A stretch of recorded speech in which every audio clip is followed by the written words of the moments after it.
Subscribe करें और bell दबाएं ताकि कोई खबर रह न जाए।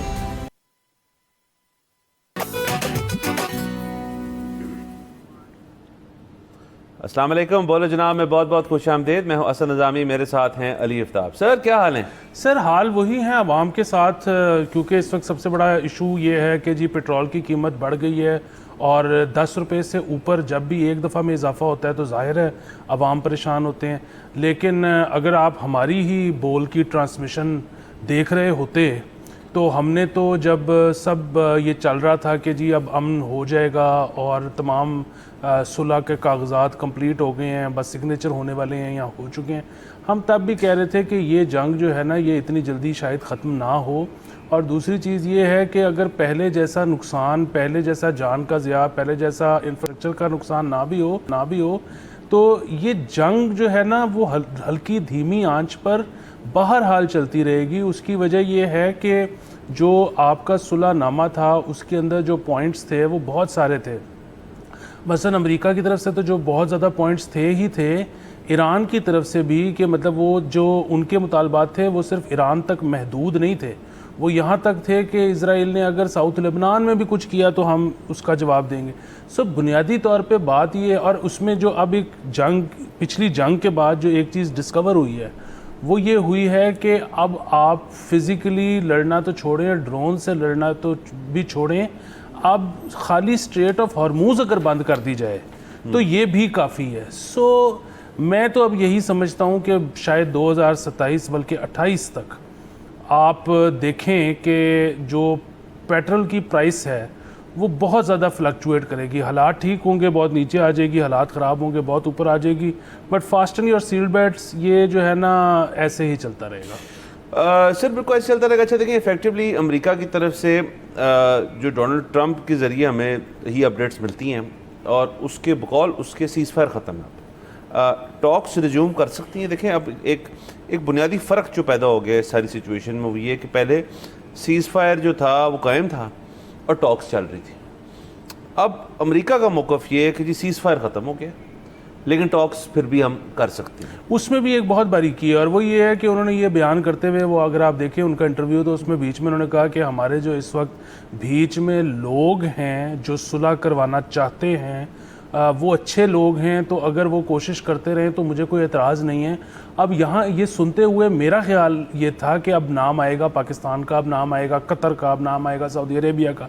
उन्होंने इनमें से किसी का भी नाम लेने के बजाय कहा कि कुशनर और वांस कोशिश कर रहे हैं, तो वो अगर कोशिश करते रहें तो मुझे एतराज़ कोई नहीं, लेकिन मेरी तरफ से ख़त्म है। तो बेसिकली उन्होंने ये भी एक वो किस्म की थी कि जी अब कोई बीच में दूसरा मुल्क भी शायद नहीं है कि मैंने अब इतना हार्ड स्टांस ले लिया। अब हार्ड स्टांस जो लिया है वो जाहिर है जो वेसल्स पे अटैक और बाकी चीज़ें जो सारी कुछ हुई उसके बाद जवाबी कार्रवाइयाँ चल रही हैं, सब कुछ हो रहा है। लेकिन कुशनर और वैंस बड़ी इंटरेस्टिंग इसके अंदर एक डायनामिक है, क्योंकि ये मज़ाहिया तौर पे शायद लगा और लोगों को, उन्होंने कहा है कि उन्होंने कहा यार अगर सीज़ फायर बरकरार रहा और मुआहदा साइन हो गया और बाकायदा जो है यूरेनियम का भी मसला हल हो गया और पीस आ गई तो इसका सारा क्रेडिट मैं लूँगा। लेकिन अगर सब कुछ फेल हो गया तो जेडी कर रहा है, जेडी वैंस सब कुछ कर रहा है। हालांकि वो माहौल मज़ाहिया था लेकिन उसकी संजीदगी जो है वो थोड़ी सी आज आपके जो आपने बात बताई उसके अंदर से वाज़ेह होती है। एक तो ये होगी बात। दूसरा सर अब देखें, जैसे आपने मैंने ये कहा था जी कि ये हल्की आंच में चलती रहेगी मामलात, लेकिन इसके अंदर अमेरिका जो है उन्होंने क्या नई चीज़ जो है वो डिस्कवर की है, क्योंकि देखिए सिचुएशन जो है वो वाला स्टेटस को तो वहीं तक है। ईरान के पास ढेर सारे मिसाइल वगैरह वगैरह चीज़ें हैं, शायद उन्होंने और बना ली हैं। अमेरिका ने अपना स्टॉक पाइल रिप्लेनिश कर लिया है, प्रॉबली यस, जिसके अंदर इंटरसेप्टर भी आ सकते हैं, जिसके अंदर नेवल ब्लॉकेड जो है वो किस हद तक वापस लिया गया था, किस हद तक उनको रखा गया था कि जी वापस जाना पड़ सकता है, वो फिर से मामला शुरू होते नहीं होते, नंबर 2। और लास्टली इसके अंदर सब जो सबसे अहम बात है कि जो इकोनॉमी हिट ले रही है इसके अंदर, वो सारा कुछ जो है वो बार बार जो है वो चीज़ नहीं हो सकती। वो हर इंसान के बारे में ये कहा जाता है कि जी कि अगर किसी किस्म का उनको खुदा ना खास्ता दिल का दौरा पड़े तो एक आध तो बर्दाश्त हो जाता है, कवर भी हो जाता है। अगर मुस्तकिल पड़ता जाए ना तो फिर कैटास्ट्रॉफिक उसके ना बड़े असरात होते हैं। तो इकोनॉमी का भी यही है कि जी इतना अप डाउन फ्लक्चुएशन जो है जिसके ऊपर शायद लोग बहुत फ्लरिश कर रहे हो, कुछ लोग स्पेकुलेशन कर रहे हो इसके अंदर, कुछ लोग इसके बहुत सारा पैसा कमा रहे हो, लेकिन ओवरऑल ग्लोबली ये एक डेट्रीमेंटल चीज़ है। अब देखें ये 310 रुपए हो गया है इसमें पेट्रोल। सारी आगे एक बात काट दूं कि ये भी रूमर है वल्लाह आलम के जो आप बाकी चीज़ें कह रहे हैं रिप्लेनिश करने की, तो यूएस ने शायद अपना ऑयल भी रिप्लेनिश किया। शायद बिल्कुल। और कुछ थीरीज ये भी कहती हैं कि शायद ये जो स्विट्ज़रलैंड के अंदर जो मामला थे वो शायद इसी चीज़ को थे कि जी अगर मामला चले ठंडी होए और प्राइसेस नीचे आए तो हम अपना स्टॉक पाइल पूरा कर लें। नंबर 1 बट सर अब देखें हम तो अगेन लोकलाइज हो जाते हैं। 310.71 पैसे जो है वो चली गई बात। 300 वाला थ्रेशोल्ड फिर से टूटा है और हम चले गए तो खासे नीचे तो नहीं गए थे, 298-99 पे थे, बट स्टिल वो एक मेंटल जो ब्लॉक था वो कम हुआ। उससे थोड़ा बहुत मार्केट के अंदर जो सेंटिमेंट था बेहतर होना शुरू हुआ। चीज़ें जो थी वो ज़ाहिर है उनको इस दफ़ा टाइम ही नहीं मिला कि फ्यूल की जो है प्राइस एडजस्टमेंट नीचे की तरफ जो हुई है उसका इफेक्ट इसके अंदर आए। अब वापसी बात जा रही है इसके ऊपर, तो मतलब हर जुम्मे की जो दिन है उसके अंदर पाकिस्तानी अवाम जो है वो टीवी देखना शुरू कर देती जी कि ऊपर जा रहा है नीचे जा रहा है, और ये खासा एक बड़ा हाइक है। और इससे मेरे लिए तो जो नफसियाती हद है ना वो 282 है, क्योंकि इसका मतलब है कि डॉलर से ऊपर चला गया। हाँ एग्जैक्टली। और सर देखिए लास्टली इसके अंदर ये वाली बात है कि देखिए अब पेट्रोल तो ऊपर जाएगा ही जाएगा, और उस वजह से नहीं है कि लोग हमेशा मुझसे जब बात मैं करता हूँ शो पे तो बात करते हैं कि जी आलमी मंडी में तो ये हो रहा है, फलानी जगह ये हो रहा है। देखिए आलमी मंडी में जो मर्जी होता रहे, एक आपकी हुकूमती पॉलिसी है जिसके अंदर उन्होंने एक नहीं दो नहीं मेरे ख्याल में कुछ 150 चीज़ों को फैक्टर इन करना है एक प्राइस निकालने से पहले। अब उसके अंदर अपनी कंफर्ट है, अपना ईज़ है गवर्नमेंट की, उसके अंदर लेवीज़ हैं, उसके अंदर और ढेर सारी चीज़ें हैं। और सिर्फ जो हमारी ऑटोमोबाइल इंडस्ट्री है सिर्फ वो तो नहीं यूज़ करती ना, जो हमारा ऑयल आता है और पेट्रोलियम होता है उसकी और बहुत एप्लीकेशंस हैं जो कि सब कुछ कंसिडर करना पड़ता है। जो गवर्नमेंट जब ये डिसीजन लेती है तो उसके अंदर कुछ ना अपना रूम रखती है। और वो हुआ ये था कि जब लेवी उन्होंने लगाई शुरू में, आपको याद होगा जब पता नहीं कितने 100 रुपये बढ़ गया पेट्रोल एकदम से, तो वो लेवी के अंदर जो लेवी की उसकी अमाउंट थी वो बहुत ज़्यादा थी, वो अपना कुशन रखा है इन्होंने। ये भी जो एक अमाउंट बढ़ी है 13-14 जितने भी रुपए बढ़े हैं उसके अंदर भी लेवी की अमाउंट अगर आप उसको कर दें तो शायद वो जो पीछे फिगर रह जाएगा वो शायद ट्रू हो आलमी मंडी के साथ। लेकिन पाकिस्तान की डायनामिक्स जो हैं वो बाकी मुल्कों के साथ मैच नहीं हो सकते, हमारी सूरत हाल जो है वो बहुत डिफरेंट है।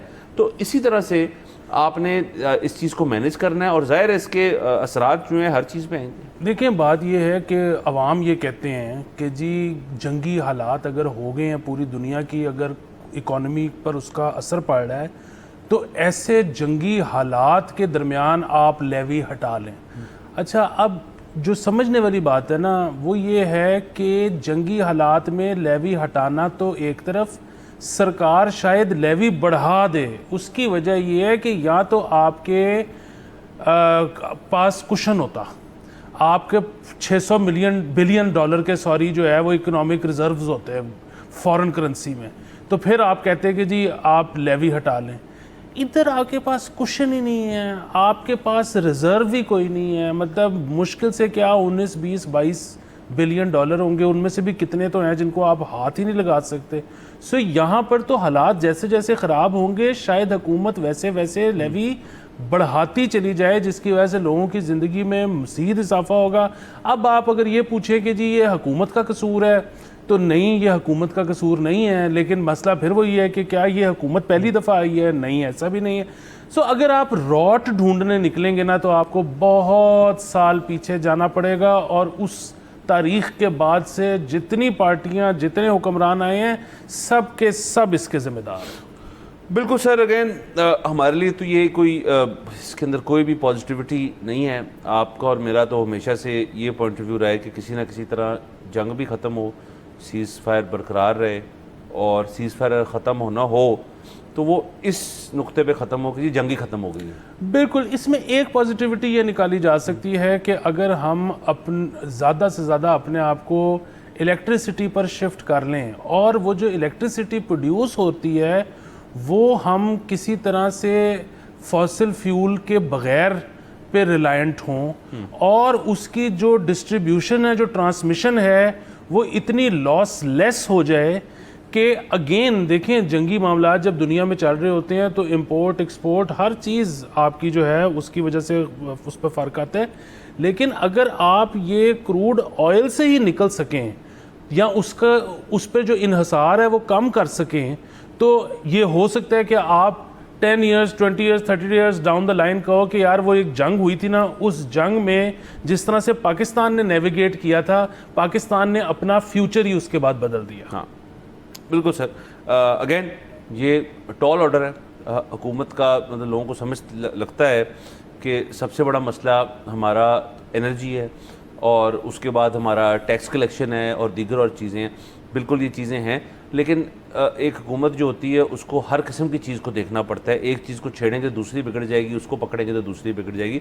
तो अगेन ये सेंसिटिव चीज़ें हैं और इस सारे में सॉरी आप देख लें जो सफारती एक माज हमारा खुला हुआ है जिसके अंदर हम हिस्सा हैं, इस सारी जो नेगोशिएशंस हो रही हैं, सब कुछ हो रहा है, उधर भी एफर्ट लगती है। मतलब ये जो सारा कुछ जो हो रहा है, मैं ये नहीं कह रहा कि इसकी वजह से पेट्रोल की कीमत बढ़ गई, पर मैं ये कह रहा हूँ कि हम डिप्लोमेटिकली जितना रेलेवेंट हुए हैं इस सारी जंग की वजह से, वो तो बहुत अच्छा है। हमारी ग्लोबल स्टेज के ऊपर एक पोजीशन बनी है, सब ने देखा हमें।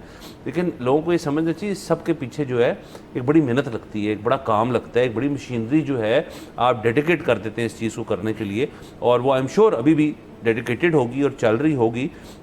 लेकिन इसके मतलब ये नहीं है कि जो जैसे ही पेट्रोल प्राइसेस जो हैं उनके अंदर थोड़ा सा आलमी मंडी में चेंजेस हैं तो यहाँ रिलीफ नहीं दिया जा सकता। रिलीफ दिया भी जा सकता है, लेकिन वो एक पोलिटिसाइज चीज़ हो जाएगी जी, और वो सारा उसको बजाय कि जी दुनिया में बढ़ गई है तो आपने नहीं बढ़ाई, अब उसको हुकूमत वक्त जो है वो यूटिलाइज़ कर सकती है, अपोजिशन इसके ऊपर लानतान कर सकती है। पॉइंट ये है कि अगर तो हुकूमत जो है वो इस सारी मद के अंदर जो है रिलीफ भी देना चाहे, दे सकती है, लेकिन हुकूमत की भी मजबूरी है। हाँ जी, लेकिन सो जो अब सबसे बुनियादी चीज़ है ना वो ये है कि इसी असना में आपके पास चाइना है जो कि आपको सस्ती टेक्नोलॉजी दे सकता है, दे रहा है। सोलराइजेशन चाइना की वजह से इस मुल्क में मुमकिन हुई है।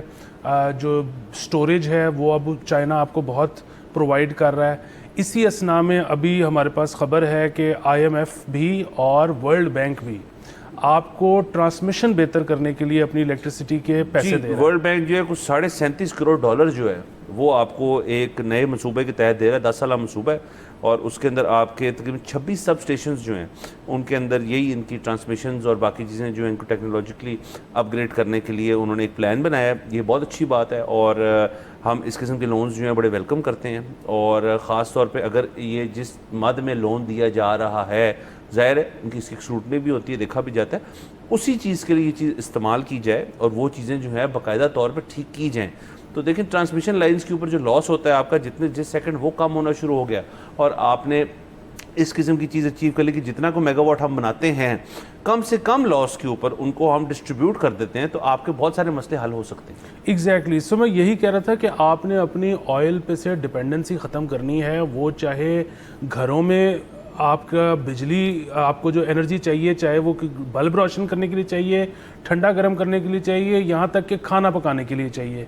आप जितना इलेक्ट्रिफिकेशन की तरफ जा सकेंगे उतना आपको फ़ायदा है, ताकि आपकी गैस की भी डिपेंडेंस कम हो, आपकी ऑयल की भी डिपेंडेंस कम हो। इसी तरह आपकी फैक्ट्रीज़ एनर्जी जो कंज्यूम करती हैं कुछ भी प्रोड्यूस करने के लिए, उसको ज़्यादा से ज़्यादा बिजली की तरफ जाने की ज़रूरत है। आपकी जो ट्रांसपोर्ट है फ्रॉम मोटर बाइक टू बस, ज़्यादा से ज़्यादा बिजली पर जाने की ज़रूरत है, क्योंकि आपको चाइना सस्ते तरीन पैनल, सस्ते तरीन विंड का मटेरियल, सस्ते तरीन बैटरियाँ ये प्रोवाइड कर रहा है और करता रहेगा। इसी तरह आपका अगर ये ट्रांसमिशन का जो बहुत बड़ा मसला है, ये पैसे जिस चीज़ के लिए आ रहे हैं उसी चीज़ पर लग जाएं, आपकी ट्रांसमिशन बेहतर हो जाए, आपके लॉसेस कम हो जाएं, यहाँ पर बिजली सस्ती हो जाए, यहाँ पर बिजली की जो लोड शेडिंग है वो ख़त्म हो जाए, तो आप बहुत जल्दी, मतलब ये मैं कोई 50 साल प्लान नहीं बता रहा, आप बहुत चंद सालों के अंदर आप एक इस तरह का कंट्री बन सकते हैं जिसको इस चीज़ से फ़र्क ही ना पड़े कि आलमी मंडी में ऑयल की प्राइस है क्या। क्योंकि अभी तो आपकी डिपेंडेंसी इलेक्ट्रिसिटी में भी ऑयल की इतनी है कि ये अभी जो खबर आई है कि तेल महंगा हो गया है, अगले महीने देखिएगा आप एक और ख़बर पढ़ेंगे कि बिजली के बिल महंगे हो गए हैं क्योंकि आपको सरचार्ज उसका लग गया। सो बेसिकली बड़ी अच्छी बात है, दुनिया में अमन हो, हम तो ये चाहते हैं सब खुशी से रहें, प्यार मोहब्बत से रहें, लेकिन हमने अपने आप को ऐसा बनाना है कि बाहर कुछ भी हो रहा हो हमें फ़र्क ना पड़े, उसके लिए इलेक्ट्रिफिकेशन ज़रूरी है, उसके लिए ये तमाम अमल ज़रूरी है। और सर आप ही की जो बात है कि बाहर जो मर्जी हो रहा हो हमें अंदर फ़र्क ना पड़े, ये मामला जिस सेकंड इनफरादी तौर पे घरों के अंदर लोगों ने करना शुरू कर लिया ना, कि लोग कहते हैं जी कि जैसे आपने कहा बैटरियाँ सस्ती हो रही हैं, वो हुकूमत के लिए सिर्फ सस्ती नहीं हो रही, वो मुल्क के लिए सस्ती हो रही हैं।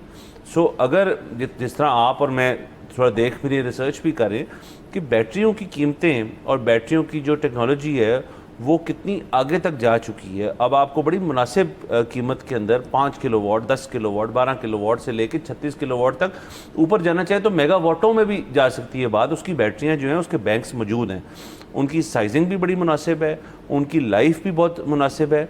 और अगर आप अपने फ़र्ज़ करें घर के अंदर से, जिसको हम वापडा कहते हैं, चले होती वो डिस्को की तरफ से है लेकिन हम उसको पुराने दौर की तरह वापडा कहते हैं, अगर आप वापडा के एलिमेंट ही ख़त्म करना चाहते हैं, सो बैटरीज वो एक रास्ता जो है बनाई जा रही हैं आहिस्ता आहिस्ता। तो ये ना होना सर कि इससे पहले कि हुकूमत खुद बाहर के मसलों से मुतासर होना अपने आप को ख़त्म करे और आवाम को रिलीफ दे कि जी सस्ती बिजली है और मामलात हमने ऐसे सेट कर लिए कि जितनी बनाएंगे उतनी देंगे, उससे पहले आवाम जो है वो खुद अपने इंडिविजुअलाइज्ड जो घर हैं उनके अंदर अपने खुद सोल्यूशन बनाना शुरू कर दे। देखिए फैक्ट्रियां भी ये करेंगी, जो मुतवसत या अमीर ख़ानदान है वो भी ये करेंगे, पीछे रह जाएगा गरीब शायद वो भी अपने तई ये कर लेगा। इसलिए बहुत ज़रूरी चीज़ ये है कि नंबर 1 सरकार अब बिजली की जनरेशन पे फोकस मत करे, वो सिर्फ बिजली की डिस्ट्रीब्यूशन पे फोकस करे। यहाँ पे आप देखेंगे अब लोग मतलब आप अपनी गली महल्लेदार मिलके एक छोटा सा IPP बना लेंगे कि जी हम अपनी गली से इतनी बिजली प्रोड्यूस करते हैं, हमारी यूजेज इतनी है, बाकी आप ले लो। यहाँ पर अब लोग बिजली में, एनर्जी में इन्वेस्ट भी करेंगे क्योंकि वो दस्तरस में आ गई है। एक चीज़ जब महंगी थी, मतलब हम सोच सकते थे आप और मैं 10 साल पहले कि हम अपना IPP बना लें, आज हम सोच सकते हैं क्योंकि सस्ता हो गया। सो बिजली की जो प्रोडक्शन है ना, ये लोग देख लेंगे। हुकूमत का काम होना चाहिए कि किस तरह हमने इसको कम से कम लॉसेस से एक जगह से जहाँ पे बन रही है और दूसरी जगह जहाँ पे चाहिए इसको पहुँचाना है।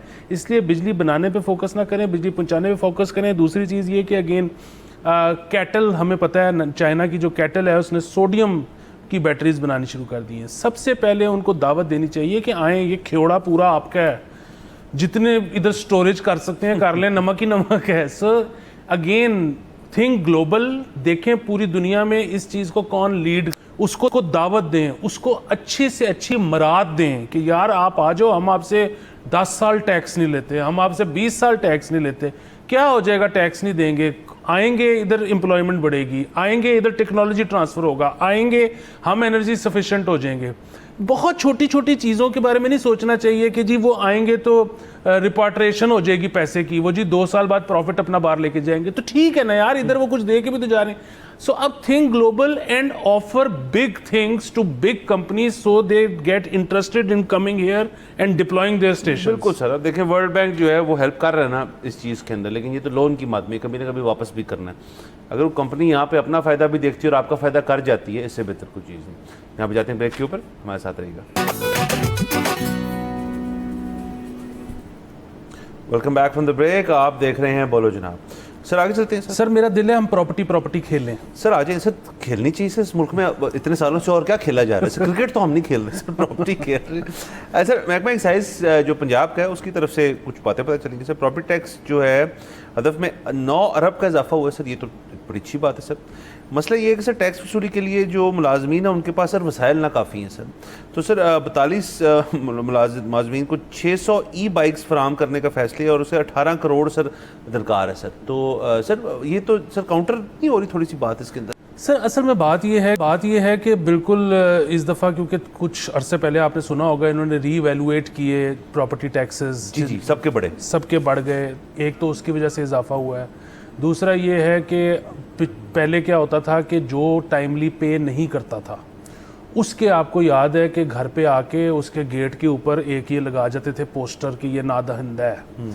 अदरवाइज चक्कर नहीं थे लगाते, वेट करते थे कि जब तक ड्यू डेट गुजर नहीं जाती तो किसी के पास जाने की क्या ज़रूरत है। इस दफ़ा मैंने खुद एक्सपीरियंस किया कि मेरे घर की घंटी बजी, 2 अशखास बाहर थे, उन्होंने मेरे से पूछा कि क्या आपने प्रॉपर्टी टैक्स पे कर दिया है? तो मैंने कहा जी नहीं, लेकिन अभी ड्यू डेट नहीं गुजरी। उन्होंने कहा याद से पे कर दीजिएगा। मैंने कहा जी ज़रूर। फिर उन्होंने मुझसे एक और बात पूछी, उन्होंने कहा कि आप यहाँ पे किराएदार हैं या मालिक मकान है। उसकी वजह ये है कि किराएदार अगर आप हो तो टैक्स और है मालिक मकान के लिए, और अगर मालिक मकान खुद रह रहा है तो टैक्स और है। तो मालिक मकान अमूमन क्या करते हैं कि किराए पे देने के बावजूद बताते नहीं कि ये किराए पे दिया हुआ है। हालांकि अगेन सिस्टम को इतना सेंट्रलाइज होना चाहिए, सिस्टम कंप्यूटराइज्ड होना चाहिए। देखें ये किराएनामे के बगैर किसी ने आज तक प्रॉपर्टी दी है किराए पे? अब तो थाने में भी रजिस्टर होता है। एग्जैक्टली, थाने में भी रजिस्टर होता है। तो फिर उसकी कॉपी जो है, इलेक्ट्रॉनिक कॉपी, ऑटोमेटिकली पहुंचती क्यों नहीं इन तक? एक तो ये बड़ा ही छोटा सा इंतज़ामी मसला है जिसको हल हो जाना चाहिए। अच्छा, दूसरी चीज़ ये है कि यहाँ पर बहुत ज़्यादा बात होती है कि जी आप अमेरिका इंग्लैंड को तो छोड़ ही दें, हाँ हम अपने हमसाए जितना ही प्रॉपर्टी टैक्स क्यों नहीं कलेक्ट कर पाते। मतलब मैं इसकी बात नहीं कर रहा हूँ, उनका तो साइज़ भी चले 7 गुना बड़ा है, लेकिन वो कहते हैं मतलब जो बात है ना वो ये है कि जी कराची को मुंबई से कंपेयर कर लें, लाहौर को दिल्ली से कंपेयर कर लें, तो जितना प्रॉपर्टी टैक्स वहाँ है उतना यहाँ क्यों नहीं है? प्रॉपर्टी टैक्स को मज़ीद जैकअप किया जाए। अच्छा, अब बुनियादी बात यह है कि प्रॉपर्टी टैक्स तब तक जैकअप नहीं हो सकता, मतलब कर तो कुछ भी सकते हैं आप इस मुल्क में, लेकिन प्रॉपर्टी टैक्स के लिए एक शर्त आईनी तौर पे ज़रूरी है जो कि फॉलो नहीं हो रही, और वो ये है कि लोकल गवर्नमेंट्स होनी चाहिए। जो प्रॉपर्टी टैक्स जो है ना, अनलाइक एनी अदर टैक्स, देखिए आप जो है इनकम टैक्स भी देते हैं, आप सेल्स टैक्स भी देते हैं, आप बेतहाशा और टैक्सेस देते हैं। वो पहले फेडरल कलेक्ट कर लेती है, फिर वो आपकी आबादी और दूसरी चीज़ों ज़रूरियात के तहत आपके प्रोविंसेस को ट्रांसफ़र कर देती है। वो जो प्रोविंस है वो फिर फैसला करता है कि जी इस वक्त चन्योट को ज़्यादा ज़रूरत है या लाहौर को ज़्यादा ज़रूरत है, वो वहाँ डिप्यूट कर देते हैं। लेकिन जो प्रॉपर्टी टैक्स जिसको कहते हैं ना आप, उसके लिए शर्त है कि वो जिस जगह से कलेक्ट किया जाए वो उसी जगह पर लगे। उसको इंश्योर करने के लिए ज़रूरी है कि लोकल गवर्नमेंट हो, मैं हिसाब ले सकूं कि जी यहाँ पे कितना प्रॉपर्टी टैक्स मेरे इलाके से कलेक्ट हुआ था, वो कहाँ लगा है। देखिए उसकी मैं आपको एक और बड़ी बात बताता हूँ। एक शख्स अमीर तरीन शख्स है और आप उसको सरकारी तौर पे हार्वर्ड भी यहाँ पे बना के दे दो, तो वो शायद अपने बच्चों को फिर भी प्राइवेट में ही पढ़ाए। फिर भी वो अमीर शख्स चाहेगा कि उसके इलाके में अच्छे सरकारी स्कूल हों। क्यों? कि उसकी जो डोमेस्टिक हेल्प है उनके बच्चे वहाँ पे अच्छी तालीम हासिल कर सकें। सो बुनियादी बात यह है कि ये कोई रॉकेट साइंस नहीं है, ये कोई बिल्कुल नया अछूता आइडिया नहीं है। पूरी दुनिया में ऐसे ही होता है, जिस जगह से टैक्स कलेक्शन बेहतर होती है वहाँ पे स्कूल अच्छे बन जाते हैं, वहाँ पे प्रॉपर्टी का रेट और ऊपर चला जाता है, उनकी टैक्स कलेक्शन और इम्प्रूव हो जाती है। सो जैसे जैसे वो चाहे अस्पताल हो चाहे स्कूल हो, जैसे जैसे इंफ्रास्ट्रक्चर किसी भी इलाके का बेहतर होता है, उसकी वजह से उस इलाके की प्रॉपर्टी की प्राइस बूम करती है, उस जगह का प्रॉपर्टी टैक्स बढ़ जाता है। लेकिन इस सब के लिए शर्त है कि लोकल गवर्नमेंट हो। और देखिए यहाँ पर तो अभी तक चल रहा है बगैर लोकल गवर्नमेंट के भी, और आपने वो ठीक है पहले बहुत अरसे बहुत कम रही प्राइसेस, मतलब ये जो टैक्स है अब थोड़ा सा बढ़ा दिया है, शायद गुंजाइश है कि आप इसको और भी बढ़ा सको। लेकिन आप इमेजिन करें अमेरिका जैसे मुल्क में लोकल गवर्नमेंट के बगैर कोई और आ जाए आपके पास प्रॉपर्टी टैक्स लेने, वहाँ पर बंदूकें निकलें घरों के अंदर। तो जो अगेन मैं कह रहा हूँ री इन्वेंट करने की ज़रूरत नहीं है व्हील। जो बेसिक तरीन प्रॉब्लम है प्रॉपर्टी टैक्स का वो आप हल करें, और उसके बाद फिर आप जितनी मर्जी प्राइस बढ़ा दें, कोई आवाम रेजिस्ट कर ही नहीं सकती, वो कोई गिला कर ही नहीं सकते, आपको इस पर कोई क्रिटिसाइज करेगा ही नहीं। ये बिल्कुल ऐसे ही है कि जब ये ड्राइव चलाते हैं कि जी हमने लोगों के लाइसेंसेस, जो गाड़ी चला रहे हैं बाइक चला रहे हैं उनके लाइसेंसेस बनवाने हैं, और उस ड्राइव में बहुत चलान करते हैं, तो कभी आपने सुना है कि अवाम ने गुस्से का इजहार किया हो कि क्यों चलान कर रहे हैं? क्योंकि बात तो ठीक है, अगर आप व्हीकल चला रहे हो तो चलान होना चाहिए, अगर आपके पास लाइसेंस नहीं है लाइसेंस बनवाओ। सो जब सही चीज़ के ऊपर पिनलाइज किया जाता है तो अवाम भी आपसे गिला नहीं कर सकते। सर गिला एक तो नहीं कर सकते, दूसरा सर मैं एक चीज़ से ना बड़ा तंग पड़ता जा रहा हूँ कि ख़ासतौर पर पंजाब गवर्नमेंट की हद तक देखें, ये 42 अरब की एक वसूली है, उसके लिए 600 ई बाइक्स लेने। ई बाइक्स का क्या ताल्लुक है 42 अरब रुपए से? नंबर 1। दूसरा कि जो ये पहले आपको याद होगा कि हमारी गाड़ियों में स्टिकर लगने थे कि जी EPA अप्रूव्ड है, क्या हुआ उसका? आपने सुना है उसके बाद से जो ये पता नहीं पिछले साल शुरू हुई थी और इस साल की शुरू में ये मुहिम चली थी, सड़कें बंद हो गई थी, लाइनें लग गई थी, लोगों ने लगवाते रहे, पता नहीं क्या क्या किया, क्या हुआ उसका, कितने चलान हुए हैं हमें तो नहीं पता, कितने लोगों ने स्टिकर लगवाए हैं।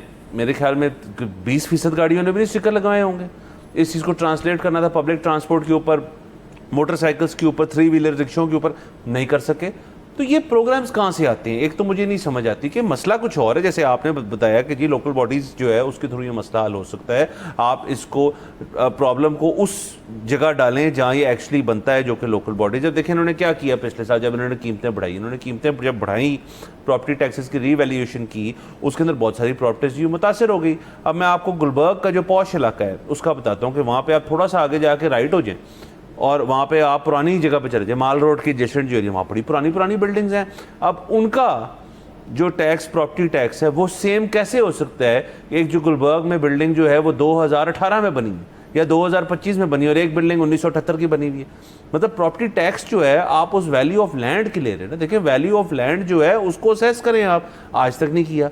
उसके बाद इन्होंने 3 उसके सेपरेट दिए जी प्रॉपर्टी टैक्स के ऊपर कि जी आप फौरी पे करेंगे तो आपको इतना रिबेट है, अगर आप पे करेंगे अपनी डेट के ऊपर तो आपको इतना रिबेट है, अगर आप डेट के इतनी देर बाद करेंगे इतना रिबेट है। अब ये इन्होंने बिजली के बिलों में भी शुरू किया हुआ, बिजली के बिल के अंदर भी चीज़ आती है कि जी आप इस डेट पे कर दें, इस डेट पे। ये जो डेस्परेशन है कि लोगों से पैसे लें, और ये जो आप इससे आप लें, जो बेसिकली जो पैसे हैं वो लेने का तरीका आपने ये बनाया कि लेट पेमेंट्स जो हैं दे आर फाइन, हम आपको एक रिलीफ दे देते हैं इसके अंदर। लेकिन असल रिलीफ जो है वो आपने इस चीज़ पे देना है कि अवाम जो है मजबूर हो कि मेरे प्रॉपर्टी टैक्स जो मैं दे रहा हूँ, मेरे इर्द गिर्द के मामला बिल्कुल ठीक हैं, वो हुकूमत खुद नहीं कर सकती, किसी MPA का काम नहीं है। जी बिल्कुल। अच्छा, इसी तरह अब बात ये होती है कि एक और हमारे पास बहुत इंपॉर्टेंट खबर है कि LDA जो है ना, वो प्लीज़ पढ़ के सुनाएं कि 2-3 चीज़ें जो हैं वो LDA रिकंसिडर कर रही है। जी सर, मैं LDA खबर पे आता हूँ, यहाँ पे जाना है ब्रेक के, उसके बाद LDA खबर डिस्कस करते हैं। यहाँ पे जाते हैं ब्रेक की। Welcome back from the break, आप देख रहे हैं बोलो जनाब। सर आगे चलते हैं। सर आपने LDA का जिक्र किया। सर LDA में शदीद मसले हैं सर। LDA में सर फंड्स का एक शदीद बुरहान है सर। 40 अरब तक का जो डेवलपमेंट फ़ंड है वो नहीं जारी हो सका और उसकी वजह से LDA जो सख्त मसाइल के अंदर है। इसी के ऊपर एक रेवेन्यू जनरेशन के ऊपर इजलास जो है वो किया गया और उसके अंदर कुछ फ़ैसले जो हैं लिए गए। उनमें से एक फ़ैसला ये है कि जो कमर्शियल प्लॉट्स हैं बज़रिए कुरंदाजी उनकी अक़सात पर देने का एक तो फ़ैसला किया गया। उसके अलावा एवेन्यू 1 जो LDA का और जोहर टाउन के अंदर जो कुछ कमर्शियल प्लॉट्स हैं उनको मार्केट में दिए जाएंगे। सर ये कुछ बुनियादी फ़ैसले जो हैं किए गए हैं कि किसी तरह रेवेन्यू जो है वो जनरेट हो। अब सर LDA जो है वो हमारी जितनी दीगर सोसाइटीज़ हैं जो कि मैनेज होती हैं सोसाइटल दफातर से, वो आपकी DHs हो जाएँ और अस्करीज के हो जाएँ और बाकी हो जाएँ, वहाँ पे उनके मामला खुद ही तय होते हैं और सब कुछ वहाँ पे खुद होता है। रेवेन्यू जनरेशन जो है वो भी उनका मसला होता है और उनकी अपनी प्रॉफिट एंड लॉस स्टेटमेंट और बैलेंस शीट जो है वो बरकरार रहती है। LDA इसके अलावा जितनी बाकी लाहौर शहर की हद तक जो तमाम चीज़ें हैं वो LDA के थ्रू चलती हैं और LDA उनके मामला देते हैं। वो ट्रांसफ़र हो जाएँ, वो बाकी चीज़ें हो जाएँ, वो वरासती मामला हो जाएँ, वो LDA करता है। तो LDA कोई छोटा इदारा नहीं है, बल्कि आप तमाम सोसाइटियों को एक तरफ कर लें और LDA को सिर्फ उठा लें तो LDA शायद सबसे बड़ा है उस लिहाज से। लेकिन फिर भी एक फ़ंड्स का बुरहान हो और डेवलपमेंट फ़ंड्स ना जा रहे हो, इसका मतलब है कि इंतज़ामी तौर पर जो मसाइल हैं वो अभी तक वहाँ पे चल रहे हैं और इसको हम बड़े वाकिफ़ है इससे, क्योंकि आए दिन हमें ख़बर मिलती रहती है कि कोई नया जो AI ऑपरेटेड कह लें उसको या कह लें उसको, उस किस्म की चीज़ें जो है यहाँ पे करने की कोशिश की जाती है। लेकिन दकियानूसी एक सिस्टम जो है अवाम उससे यूज्ड टू है और LDA सॉरी टू से बट इस किस्म का इदारा है कि वहाँ पे कहे खिलाने के अलावा और कुछ ना कुछ किए बगैर वहाँ पे आपका काम चलता नहीं। सर देखें, बुनियादी तौर पर आइडियली तो ऐसे होना चाहिए कि ज़मीन सस्ती होनी चाहिए, सबकी दस्तरस में होनी चाहिए, सबके पास अपनी छत होनी चाहिए, सबके पास अगर उनको एक दुकान या बिज़नेस के लिए आउटलेट चाहिए तो वो होनी चाहिए। ये देखें, मैं आपको जो है ना आइडियल बता रहा हूँ कि कैसे होना चाहिए। कोई एक आप इसको सोशलिस्ट मुआशरा कह लें, आप जो भी कह लें, आइडियली तो ऐसे होना चाहिए। अच्छा, अनफॉर्चुनेटली ऐसा तो यहाँ पर नहीं है। ऑन टॉप ऑफ इट हमारे यहाँ पे सरकार की ख्वाहिश है कि ज़मीन महंगी से महंगी हो और सरकार उस पर ज़्यादा से ज़्यादा प्रॉफिट बना सके। अच्छा, आपने चंद अथॉरिटीज़ का नाम लिया जो प्रॉपर्टी में डील करती हैं।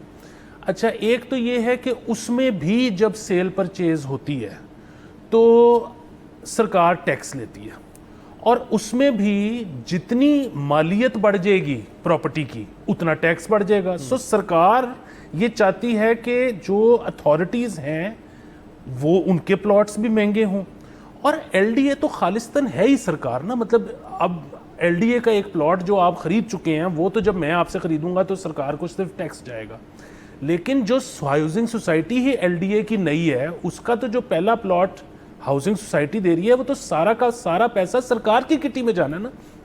ये जो अभी आपने कहा है कि आसान एक साथ पर कमर्शियल देने का जो फैसला हुआ है उसमें एलडीए सिटी भी शामिल है। अब एलडीए सिटी का जो प्लॉट सरकार बेच रही है उसके सारे पैसे are suppose to go where, सरकार के पास। अच्छा, अगेन मेरी तो ख्वाहिश है कि सरकार सबको सस्ते सस्ता घर दे दे, लोगों की घर पे छत हो सर पे, वो सरकार नहीं कर रही। तो फिर अगर सरकार ने यही सोचा है कि पैसे यहाँ से कमाने हैं तो फिर आसान एक साथ पर क्यों दे रहे हैं, फिर महंगा बेचें, मतलब फिर ज़्यादा से ज़्यादा पैसे कमाएं। अगर आपने ये फैसला किया है कि हम पैसे ज़्यादा कमाएंगे उधर से और फिर हम लोगों की कोई माली मदद करेंगे। अच्छा, अब ये क्यों नहीं कर पा रहे हैं? ये इसलिए नहीं कर पा रहे क्योंकि एलडीए से हाउसिंग सोसाइटी डिलीवरी नहीं होती। ये आपने एलडीए एवेन्यू की बात की, 20 साल लगे डिलीवर होने में। एवेन्यू 1 एलडीए सिटी की बात की, 20 साल हो गए हैं अभी तक पूरी डिलीवर नहीं हुई, मतलब पूरी का डिलीवर नहीं हुई, मेरे ख्याल में 4 ब्लॉक से ऊपर पोजेशन नहीं है। आप सिर्फ मेरी एक बात समझें, जिस भी हाउसिंग सोसाइटी के जिस भी ब्लॉक में पोजेशन हो वहाँ पे कभी आपको कमर्शियल कम पैसों में या सस्ती इकसात पे देना पड़ा है? नहीं देना पड़ा ना। क्यों ये करना पड़ रहा है? क्योंकि आपसे टाइमली डिलीवरी नहीं होता। ये कितनी मुश्किल बात है कि आपने लोगों से पैसे लिए हैं, आपने एक चीज़ अनाउंस की, लोगों ने आके ख़रीद ली, लोगों ने आपको पैसे दे दिए, आपने क्योंकि टाइमली या तो लैंड बाय नहीं किया इस वजह से वो महंगा हो गया, या टाइमली आपने वहाँ पे खुदाई नहीं की इस वजह। देखिए, आप अनाउंस करते हो एक चीज़, आपको पैसे तो लोग देते हैं ना, पैसे आ गए आपके पास, ठीक है, शुरू में थोड़ा सा आपका फंड होगा जो आपने अपना लगाया होगा, उसके बाद लोगों ने डाउन पेमेंट्स करनी शुरू कर दी, लोगों ने एक साथ देनी शुरू कर दी, आपके पास पैसे आ गए, आपने जो अपनी वैल्यूएशन कराई थी कि ये प्रोजेक्ट कितने में होगा उस साल के लिए थी, जब आपने उस साल में नहीं किया, अगले साल क्या होती है? इन्फ्लेशन, उससे अगले साल क्या होता है? इन्फ्लेशन। करते करते पता ये लगता है कि आपकी अब कॉस्ट ही पूरी नहीं हो रही। तो आपको किसने मना किया था उसी साल वो करने से जब आपने वो प्लान की थी?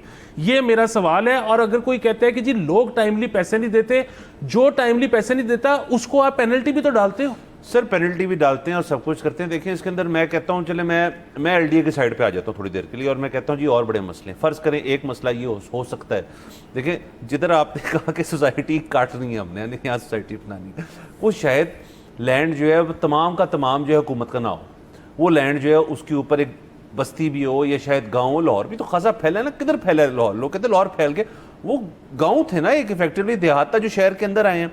अच्छा जी, उनसे हमने रिक्लेम करना है लैंड, उसमें बड़ा टाइम लग जाता है क्योंकि लोग छोड़ते नहीं है अपनी ज़मीन जो है। अभी भी अगर आप लाहौर के पॉश तरीन इलाकों में जाएँ कुछ, तो वहाँ पे आपको अभी भी मिलेंगी ऐसी जगहें जो उनका हिस्सा नहीं है लेकिन उनके बीच में बैठी हुई हैं, और वो नेगोशिएट कर रहे हैं कि जी कैसे करना है, क्या करना है।